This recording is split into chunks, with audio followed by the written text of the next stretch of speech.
संसार में व्यक्ति जहाँ भी रहता है, ना उसका राग होना स्वाभाविक होता है और राग बंधन देने वाला होता है। कल्याण इच्छुक जो व्यक्ति होते हैं राग को हटाने की कोशिश करते हैं। कार्य व्यवहार सब करेंगे पर राग से रहित होंगे, राग को हटाएंगे तो राग बंधन देने वाला है। और कल्याण इच्छुक को चाहिए कि राग से रहित हो, राग को हटाए। राग होता है मोहवश, संसार के मोहवश राग होता है और संसार के मोह मिटाने के लिए वैराग्य की आवश्यकता होती है। वैराग किसे कहते हैं? वैराग कहते हैं कि सबके अंदर रह करके भी सबके अंदर रुचि नहीं रहना है। जैसे आप रेलगाड़ी में बैठे हैं,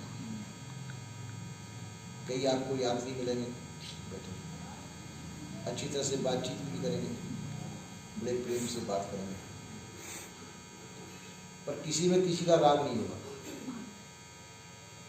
स्टेशन आ गया, तुम उतर जाओगे, उनका पहले स्टेशन आ गया, वो उतर जाएंगे, फिर तुम्हारी याद वो भी नहीं करेंगे, उनकी याद तुम भी नहीं करोगे। वो तो रास्ते का सफर का होता है, सफर की बातचीत थी, सफर का ही वो प्रेम था और गाड़ी में उतरने पर किसी या किसी से कुछ लेना देना नहीं। तो ऐसा जो संस्कार होता है हमारे अंतःकरण में रेखा नहीं डालता है, संस्कार नहीं बनाता है। व्यवहार तो हुआ, प्रेम से हुआ, खूब अच्छी तरह से हुआ, बोलचाल भी हुई, सब कुछ हुई, उनका जो है संस्कार हमारे अंदर नहीं गिरेगा। क्यों नहीं गिरेगा? कि वो खाली दृष्टि चलता हुआ व्यवहार था। संस्कार कब बनते हैं? जब हम रुचि पूर्वक एक दूसरे को जानने समझने की कोशिश करते हैं, उसमें आसक्त होते हैं, उसमें मोहित होते हैं। मोहित तो आसक्ति बस जो कर्म किए जाएंगे वो हमारे अंदर संस्कार बनाएंगे और संस्कार जो है हमारे अंदर अपना प्रभाव डालेंगे, उसके अनुसार हमारा स्वभाव भी बनेगा और उन संस्कारों के हम पराधीन हो जाएंगे, क्योंकि उन संस्कारों बस जो भी है हमको करना पड़ेगा, क्योंकि हमारी रुचि में है। इसलिए वैराग्यवान जो पुरुष होते हैं संसार में व्यवहार तो करते हैं, संसार में रहते हैं, सबसे अच्छा मधुर बर्ताव करेंगे। वैराग्यवान पुरुष जितना अच्छा व्यवहार कर सकते हैं रागी पुरुष नहीं कर सकता है। तो संसार में जो मोहित पुरुष है उसमें राग और द्वेष होगा, किसी से राग का व्यवहार करेगा, किसी से द्वेष का व्यवहार करेगा।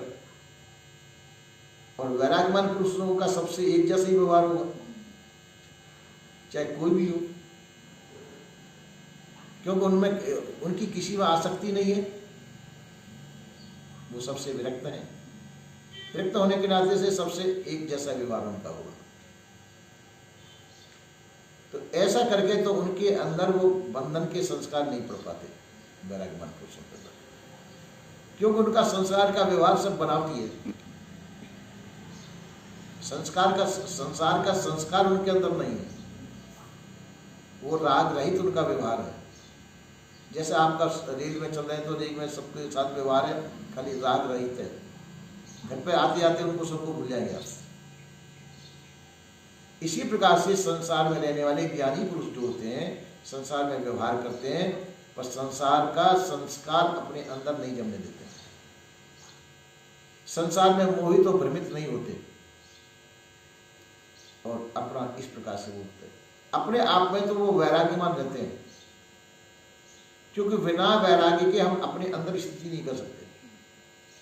संसार में हमारी स्थिति रहेगी, संसार के जो व्यवहारों में उनका संस्कार हमारे अंदर अंकित होगा, उनसे हम प्रभावित होंगे। तो देखिए वो हमको अपने मुक्त स्थिति में नहीं पहुंचने देगा, अपने आप को नहीं जानने देगा, अपना स्थान कहाँ है वो नहीं जानने देगा, क्योंकि हमारी स्थिति संसार में है। और संसार के जो संस्कार हमको अंकित करेंगे हमको प्रभावित करें। तो इसलिए जो वैराग्यमान पुरुष संसार में रुचि बाहर से लेते हैं, अंदर से नहीं लेते। वो सबको एक जैसे ही समझते हैं। जैसे यात्रा करते समय पर सब यात्री मिलते हैं, उतर जाते हैं, इसी प्रकार से वो जहाँ रहते हैं वहाँ पे भी ऐसा ही व्यवहार रहता है उनका। सबसे प्रेम का बर्ताव करेंगे, सबसे बोलेंगे चालेंगे सबसे, पर अंदर किसी की बोलेंगे। कैसा व्यवहार होता है उनका? देखो, आप पत्थर लीजिए, उस पत्थर पे किसी पत्थर पे लकीर खींचिए तो लकीर हो जाएगी, वो मिटेगी नहीं। अच्छा, अब उस लकीर को रेती में कीजिए तो कुछ समय के लिए रहेगी, अब हवा वगैरह चलेगी तो वो मिट जाएगी। और यदि उसी लकीर को पानी पे करें तो पानी लकीर होती हुई मालूम पड़ेगी, पर नहीं पड़ेगी। इसी प्रकार से ज्ञानी पुरुषों का जो व्यवहार होता है पानी की लकीर की तरह से होता है ना। सब कुछ करते हैं, प्रेम पूर्वक करते हैं, अच्छी तरह से करते हैं, पर उनके अंदर संस्कार कैसे नहीं पड़ते? जैसे पानी के ऊपर लकीर नहीं बनती, ऐसे उनके हृदय में भी लकीर नहीं बनती, क्योंकि उनका मोहवश नहीं है कारण, उनका व्यवहार मोहवश नहीं, उनके अंदर वैराग्य है। तो जब उनके अंदर वो नहीं है, लकीर नहीं बनेगी, तो कर्म संस्कार भी नहीं बनेंगे, स्वतंत्र होंगे वो। और जो पत्थर पे लकीर है वो अमिट है, तो बनती रहेगी, और जितनी लकीर रखी जाएगी वो बनती रहेगी, तो वो कर्म संस्कार के उसमें बना हुआ रहेगा। मनुष्य के अंदर भी एक तरह के संस्कार नहीं होते, पशुओं के भी संस्कार होते हैं। देखो, सबको स्वभाव को आप बारीकी से देखिए, क्या पर कहना नहीं उसे, किसी के स्वभाव में सर्प की स्वभाव होगा, सर्प जैसी वृत्ति होगी उसकी, किसी के अंदर कुत्ते जैसा व्यवहार होगा, किसी के अंदर बिल्ली जैसा होगा, अलग अलग। अब जिन जिन खानियों से वो आया है, उन्होंने खानियों की कुछ न कुछ लक्ष्य उसके अंदर, पर ये कहने के लिए नहीं है, समझने के लिए, समझने के लिए लड़ाई हो जाएगी, है ना। ये स्वभाव होता है, स्वभाव होता है, और ये स्वभाव उनके जिन जिन और उसको मिटा नहीं पाएंगे। जिन जिन खानियों से आए हैं, एक खानी तो पड़ी नहीं, गाय भैंस घोड़ा गधा ऊंट जाने किस किस खानी से आए, अब वो अपने संस्कारों को लेकर के आए, तो संस्कार से लेटा तो मनुष्य जीवन में भी वो नहीं मिटा पाए, और उसी संस्कार में। तो भजन इसीलिए होता है कि हम जो पड़े हुए जो संस्कार हैं उन संस्कारों को मिटाएं, पशु खानी के जो संस्कार हैं उनको मिटा करके हम स्वतंत्रता प्राप्त करें। और मनुष्य जीवन में हो सकता है, उसी के लिए भजन होता है कि पशु खानी के संस्कार हमारे मिट के हमारे अंदर मानवीयता है। मानवीयता क्या है? हमारा निर्दोष और निर्वैर जीवन, जो व्यवहार, जो ज्ञान हमको निर्दोष और निर्वैर बना दे, वो मानवता है। ऐसा जीवन हमारा बनना चाहिए कि जो निर्दोषता निर्वैरता की स्थापना हमारे अंदर करता हो, पर उसको हम नहीं कर पाते। क्यों नहीं कर पाते?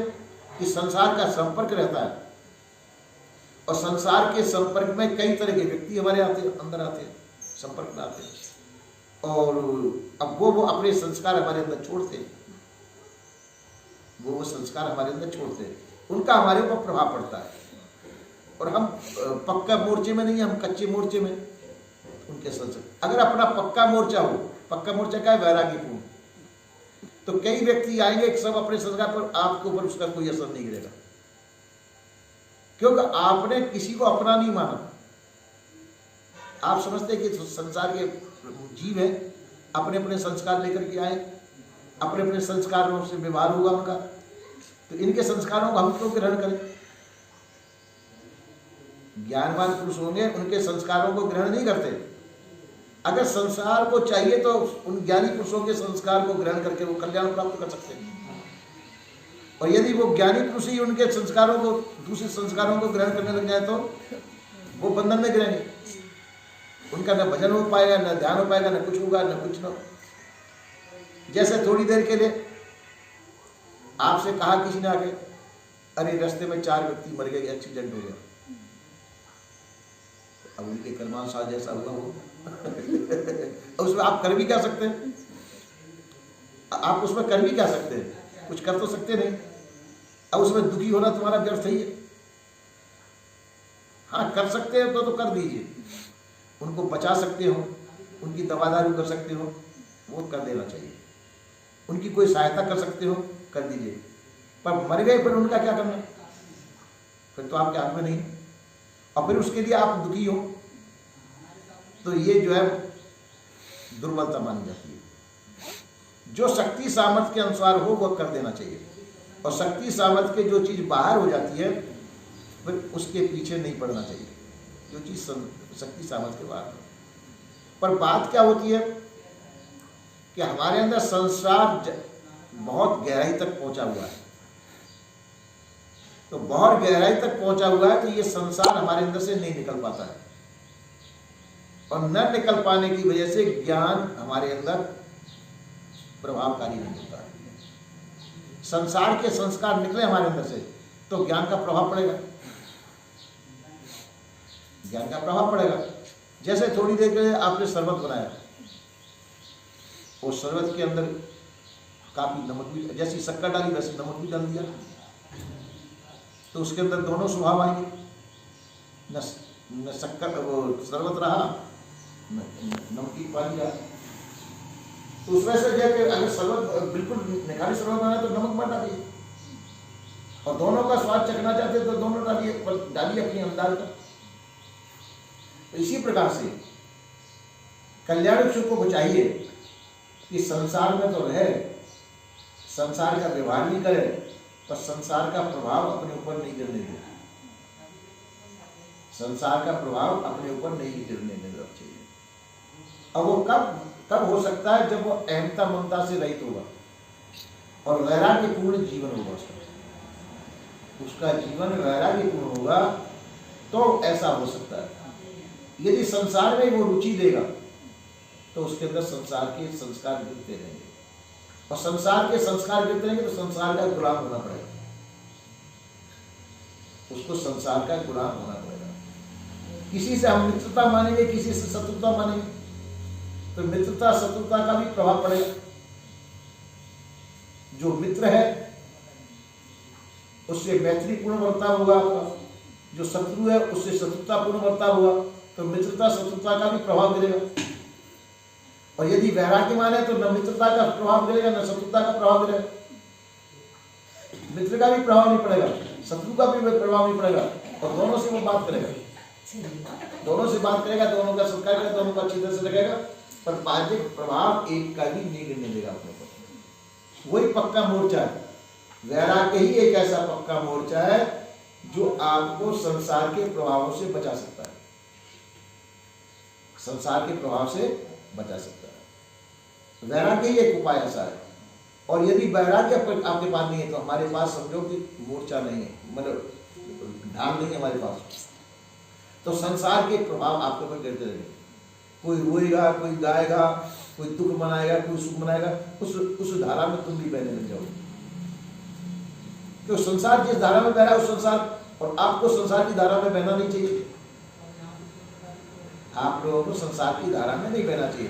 संसार की धारा में बहेंगे तो संसार के संस्कार से दूषित होंगे, और संसार के संस्कार से दूषित होने पर हमको संसार के सुख दुख में शामिल होना पड़ेगा, और संसार के सुख दुख में यदि शामिल होते हैं तो वैराग कुछ नहीं रहा, वहां वैराग का प्रभाव।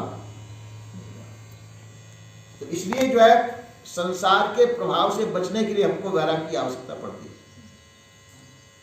वैराग के अंदर न राग होता है न द्वेष होता है, व्यक्ति तटस्थ होता है, वैराग्यमान व्यक्ति तटस्थ होता है। हर्ष शोक उसको नहीं होता है, न हर्ष होता है न शोक होता है, न नफा होता है न नुकसान। नफा हो रहा है पर नफा को अपना मानता नहीं है, नफा संसार का है, नुकसान भी संसार का है। नफा होगा तो संसार का, और नुकसान होगा तो संसार का, अपना उसमें क्या है। अपने को तो यथा प्राप्त जो स्थिति है उस स्थिति का सदुपयोग करना है। इस प्रकार से वो दोनों प्रभावों से रहित होता है,